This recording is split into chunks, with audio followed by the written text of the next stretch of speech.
తాకట్టులో ఉన్న బంగారాన్ని విడిపించి ఆ రోజు ఆన్లైన్ రేటుకే మేము కొంటాం. Sharma gold company. నమస్తే, వెల్కమ్ టు సుమన్ టీవీ. నేను మీ యామ్ని. ప్రస్తుతం మనతో ఉన్నారు ప్రముఖ ఆధ్యాత్మికవేత్త డాక్టర్ అనంతలక్ష్మి గారు ఉన్నారు. అమ్మతో మాట్లాడి మనకున్న సందేహాలను అడిగి తెలుసుకుందాం. నమస్తే అమ్మా. నమస్తే తల్లి. అమ్మ, ఇప్పుడు ఆషాఢ మాసంలో వచ్చే పౌర్ణమికి ప్రాధాన్యం ఏంటమ్మా? అసలు ప్రతి పౌర్ణమికి ఒక ప్రత్యేకత ఉందమ్మా. పర్వం అంటారు. అంటే చంద్రుడు పూర్తిగా ఉంటాడు కనుక, పూర్తి కళలతో 16 కళలతో ఉంటాడు కనుక మనసు చాలా చక్కగా ఉంటుంది. చంద్రుడికి మనసుకి సంబంధం ఉందని చెప్తాం. ఆషాఢ మాసంలో వచ్చేటటువంటి పూర్ణిమ ప్రత్యేకంగా గురు పూర్ణిమ అనే పదంతో చెప్పుకుంటాం మనం. వ్యాస పూర్ణిమ అని కూడా అంటాం. అంటే ఈనాడు వ్యాసుడు జన్మించాడని చెప్పేది ఒకటి ఉంది. ఈనాడు కృష్ణద్వైపాయనుడికి వ్యాసపీఠం మీద కూర్చోబెట్టారని చెప్తారు. అంటే వ్యాస శబ్దం అన్నది ఒక వ్యక్తిది కాదు, అది ఒక పొజిషన్, ఒక పదవి. ఆ పదవిని ఇచ్చి వ్యాసుడుగా కృష్ణద్వైపాయనుడిని మనం ఈనాడు వ్యాసుడని ఎవరినైతే పిలుస్తున్నామో ఆయనకు ఆ పదవిని ఇచ్చినటువంటి రోజుగా చెప్తారు. వ్యాసుడు సమస్తమైనటువంటి జ్ఞానాన్ని, ప్రస్తుతం మనకున్నటువంటి సమస్తమైన జ్ఞానాన్ని ఇచ్చినటువంటి వాడు. వ్యాసుడు చెప్పందే ఒక్క మాట కూడా వ్యాసుడు చెప్పందే మనకు కనపడదు. అంతా వ్యాసుడు. ఎందుకంటే 4 వేదాలని విభజించిన వాడు. దాంట్లో ఉన్న సారాన్నంతా 18 పురాణాలుగా, ఉప పురాణాలుగా, మహాభారతం అనేటటువంటి ఇతిహాసంగా, ఆ తర్వాత భాగవతం అనే మహాపురాణం, బ్రహ్మసూత్రాలు, ఇలాంటివన్నీ మనకి అందించాడు. ఇవాళ మన దగ్గర ఉన్న సనాతన ధర్మానికి సంబంధించిన వాంగ్మయం ఏది ఉందో అదంతా వ్యాసుడు మనకి ఇచ్చింది.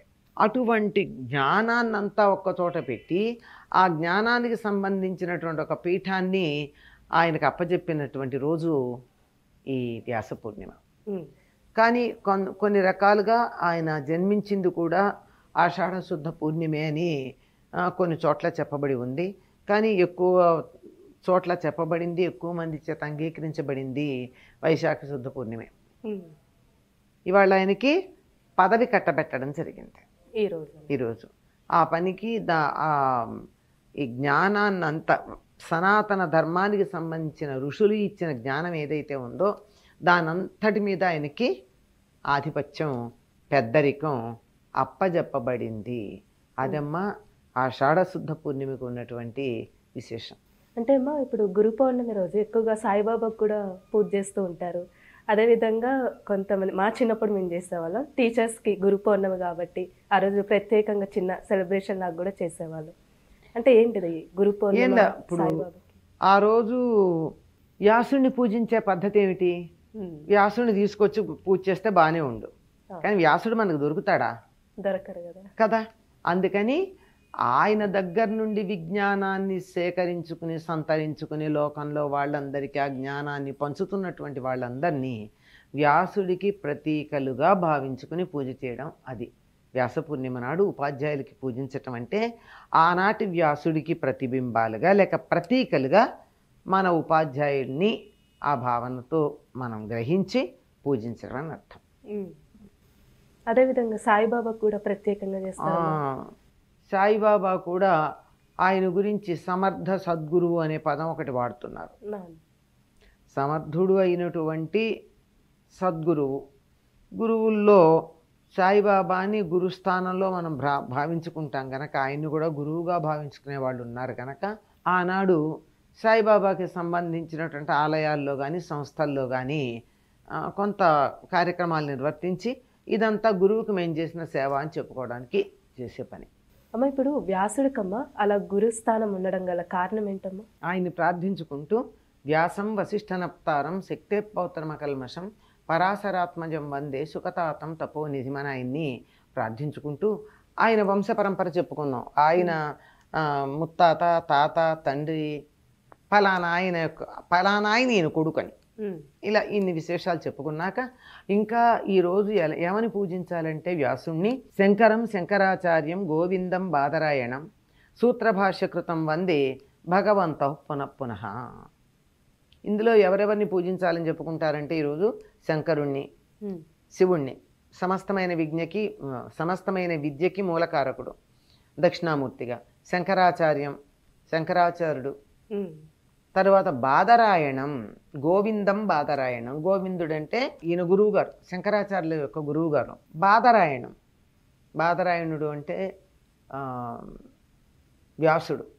వ్యాసుణ్ణి సూత్రభాష్యకృతం వందే, వేదాంత సూత్రాలకు భాష్యకారుడైన వ్యాసుణ్ణి, వీళ్ళందరినీ కూడా మేము మళ్ళీ మళ్ళీ స్మరించుకుంటున్నాం అన్నారు. వీళ్ళంతా విజ్ఞానానికి విద్యకి కేంద్రస్థానమైనటువంటి వారు. వారి నుండే లోకంలోకి విద్యంతా ప్రసరించటం జరిగింది.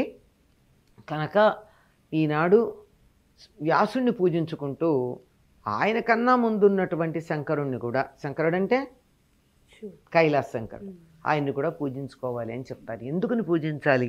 ఎందుకని అంటే అస్తవ్యస్తంగా పడి ఉన్నటువంటి వేద రాసులని, మంత్రాలని రాసులుగా ఉన్నాయి.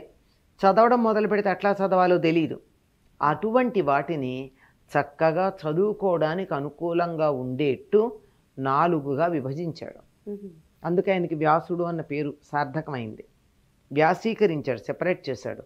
ఇవన్నీ పాడుకోదగినవి సామవేదం, ఇవన్నీ దేవతా స్తుతిపరమైనవి ఋగ్వేదం, ఇవన్నీ నిత్యనైమిత్తిక క్రియలకు సంబంధించినవి యజుర్వేదం, ఇవన్నీ అసలైనటువంటి శాస్త్రానికి ఉపకరించే ఉపశాస్త్రాలు ఇది అధర్వణ వేదం అని చెప్పి వాటన్నిటిని అలా విడివిడిగా చక్కగా వర్గీకరించి చెప్పినటువంటి వాడు వ్యాసుడు. అందువల్ల మనకి వాళ్ళ జ్ఞానం ఉంది అంటే ఎవరి వల్ల ఉంది? మనకి చదువుకోవడం కూడా ఇబ్బందిగా ఉండేటటువంటి వాటిని చదువుకోవటానికి అనుకూలంగా ఉండేట్టు చేశాడు. మేమంతా చదవలేమండి, కానీ అందులో ఉన్న సారం కావాలి. అయినా మాకు ఊరికే చెప్పడం కాదు, అది మా మనసుకు హత్తుకునేట్టు చెప్పాలి. అలా అన్నప్పుడు అంతకుముందు జరిగినటువంటి అనేక మహాయుగాల్లో జరిగినటువంటి కథల్ని తీసుకుని వాటన్నింటినీ పురాణాలుగా రచించాడు. 18. రాజుగా శాసనం చేస్తే వినలా, మంత్రిగా సూచనలు ఇస్తే వినలా, ఇంకా ప్రియురాలుగా చెప్తామన్నా వింటాడేమో. అందుకని కావ్య రూపంలో చెప్పే ప్రయత్నం చేశారు.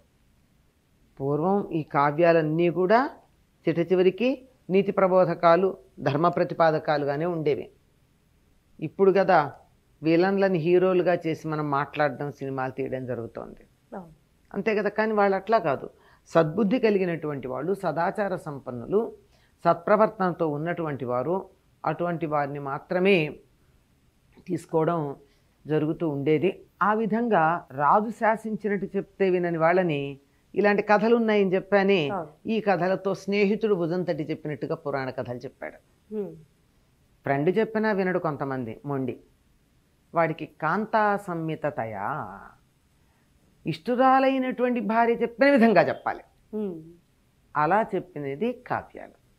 ఇలా చెప్పేటటువంటి దాన్ని వేద పరిజ్ఞానం, దాన్నే పురాణ కథల్లో ప్రతీకలుగా చెప్పడం.